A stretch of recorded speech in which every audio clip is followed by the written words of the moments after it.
اصل تو ذمہ دار آصف زرداری ہے اگر یہ پتہ چلے، اور بلکہ یہ کمیشن جو ہے یہ سپریم کورٹ کے نیچے بننی چاہیے، کیونکہ حکومت کی کمیشن کا تو مقصد ہی کوئی نہیں ہے۔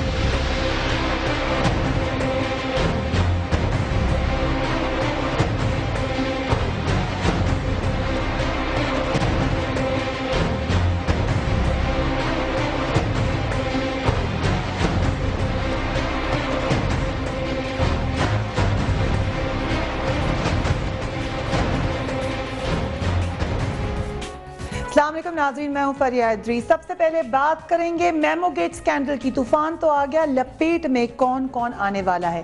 اس کے بعد بات ہوگی شاہین رحمان کی، نیو ایمبیسڈر، مگر ان کی نوٹیفیکیشن اصل میں کہاں سے آئی، کس کس کو منظور ہے شاہین رحمان، کس کس کو نامنظور۔ اس کے بعد بات ہوگی ان تمام اہم امور کی جن سے پاکستان کی سیاست کا ڈائریکٹ تعلق ہے۔ Welcome to news bat.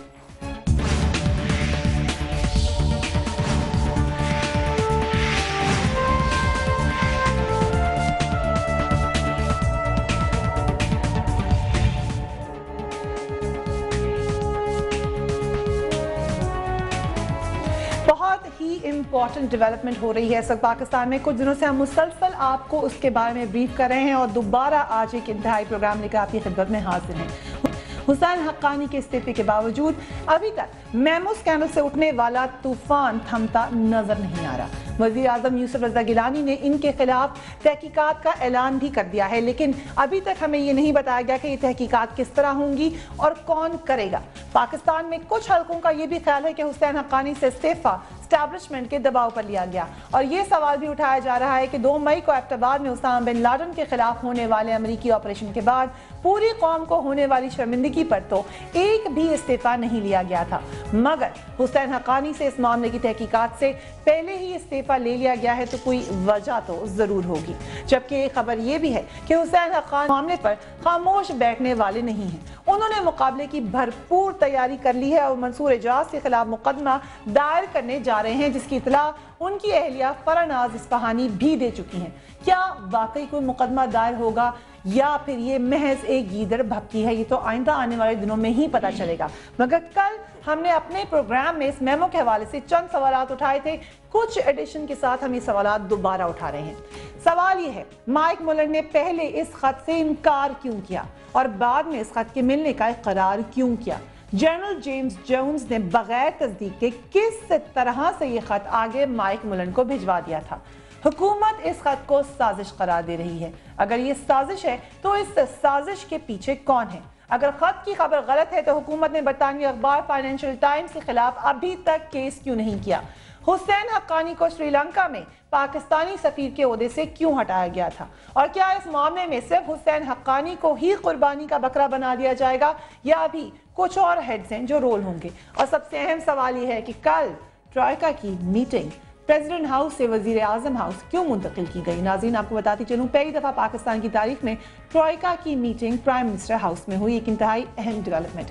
حسین حقانی کے اس معاملے میں ملوث ہونے کا انکشاف سب سے پہلے، اگر آپ کو یاد ہو، ہم نے اسی پروگرام میں بھی یہ سوال اٹھایا تھا۔ تحریک انصاف کے قائد عمران خان نے اپنے 30 اکتوبر کے جلسے میں یہی بات کی تھی، مگر انہوں نے یہ نہیں بتایا تھا کہ انہیں اتنی اہم خبر پہلے سے ہی کیسے پتہ چل گئی تھی۔ جب ہم نے یہ سوال اپنے پروگرام میں تحریک انصاف کے رہنما محمود الرشید سے کچھ دن پہلے اٹھایا تھا تو انہوں نے کہا کہ ان کے پاس ایک انتہائی اہم سورس تھا۔ دیکھ لیجئے کیا بات چیت ہوئی تھی۔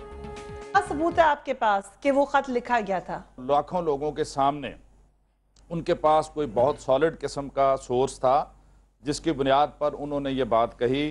سالڈ سورس آپ لوگوں کا کیا تھا؟ آپ کی جماعت کا سالڈ سورس کیا ہے؟ خان صاحب کا، میرا تو خان صاحب کے ساتھ اس مسئلے پہ بات نہیں ہوئی۔ ڈیفینیٹلی ان کے پاس کوئی سورس تھا تو انہوں نے لاکھوں آدمیوں کے سامنے ڈیفینیٹلی سورس تو ان کے پاس تھا، اور آج دوبارہ تحریک انصاف کے رہنما عمران خان نے ایک دفعہ پھر حکومت کی تحقیقات کو تسلیم کرنے سے انکار کر دیا ہے۔ انہوں نے اس میمو کا اصل ذمہ دار صدر زرداری کو قرار دیا ہے۔ دیکھ لیجئے انہوں نے کیا کہا۔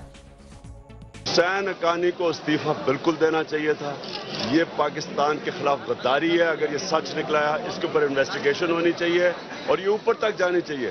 اصل تو ذمہ دار آصف زرداری ہے اگر یہ پتہ چلے، اور بلکہ یہ کمیشن جو ہے یہ سپریم کورٹ کے نیچے بننی چاہیے، کیونکہ حکومت کی کمیشن کا تو مقصد ہی کوئی نہیں۔ منصور اعجاز کا بھی یہی دعویٰ ہے کہ حسین حقانی کی طرف سے انہیں بھجوائے جانے والے میمو کے اصل ذمہ دار صدر زرداری ہیں اور حسین حقانی نے یہ میمو صدر زرداری کے کہنے پر ہی لکھا تھا. دیکھ لیجئے اپنے ایک انٹرویو میں انہوں نے کیا کہا. Whether they will consider it sufficient evidence that the coded language that Haqqani used with me genuinely indicated that in fact his boss his boss meaning Zardari, because he needed to show his BlackBerry to somebody in Pakistan. He was leaving that night or the next night for Pakistan, so he needed to show Zardari, hey listen pal, here it is, I did the whole thing, we got the job done. جبکہ پاکستان میں کچھ سیاسی جماعتیں اس memo کے ذمہ داروں کے خلاف آئین کے آرٹیکل 6 کے تحت کارروائی کا مطالبہ بھی کر رہی ہیں.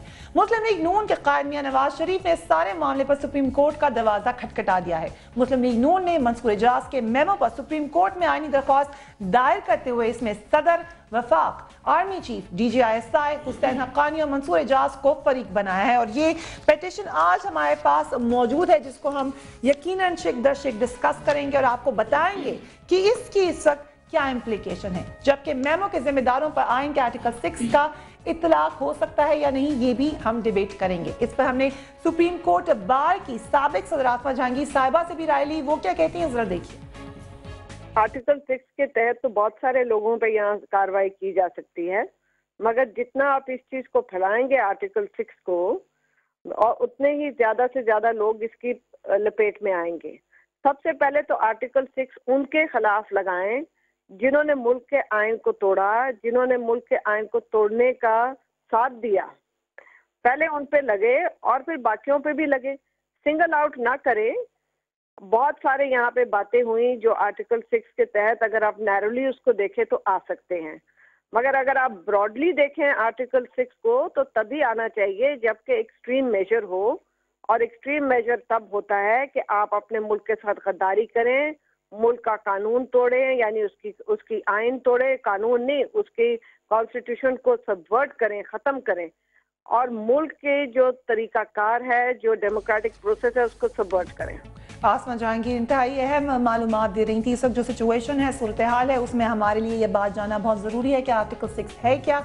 اور آج ہی سابق وزیر خارجہ شاہ محمود قریشی نے بھی کہا کہ صرف حسین حقانی تنہا اس میمو کے ذمہ دار نہیں ہیں اور اس میمو اسکینڈل کا سارا بوجھ حسین حقانی پر نہیں ڈالا جا سکتا. تحقیقات کے بعد تمام ذمہ داروں کو بے نقاب کیا جانا چاہیے.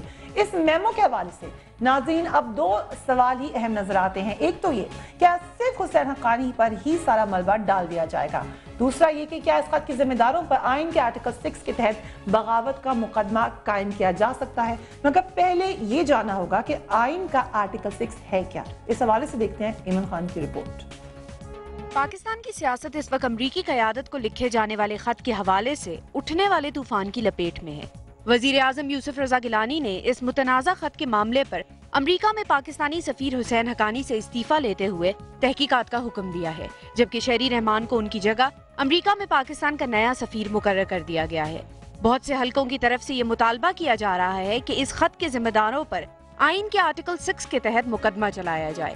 پاکستان کے آئین کے آرٹیکل 6 کے تحت آئین کو توڑنے، اس کی خلاف ورزی کرنے اور ایسا کرنے والے کی مدد کرنے والے تمام افراد ریاست سے سنگین بغاوت کے مجرم تصور کیے جائیں گے. آئین کے آرٹیکل 6 کے مطابق کوئی فرد جو آئین کی تنسیخ کرے یا ایسا کرنے کی سازش کرے، آئین کو توڑے یا ایسا کرنے کی کوشش کرے، ایسا فرد جو مدد یا تعاون کرے وہ بھی سنگین بغاوت کا مجرم ہوگا. مجلس شورا یا پارلیمنٹ ملوث افراد کے خلاف سزا تجویز کرے گی.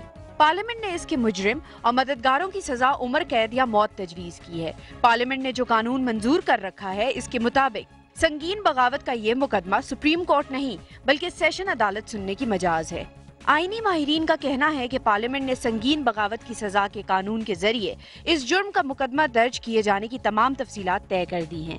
اس بارے میں بننے والے قانون کے تحت اگر کسی فرد یا افراد کے خلاف آئین کی شق 6 کے تحت کارروائی مقصود ہو تو اس کے خلاف مقدمے یا شکایت درج کروانے کا اختیار صرف وفاقی حکومت ہی کو حاصل ہے. اسی لیے پاکستان کی عدالتیں اپنے طور سے کسی کے خلاف اس آرٹیکل کے تحت کارروائی کا اختیار نہیں رکھتی.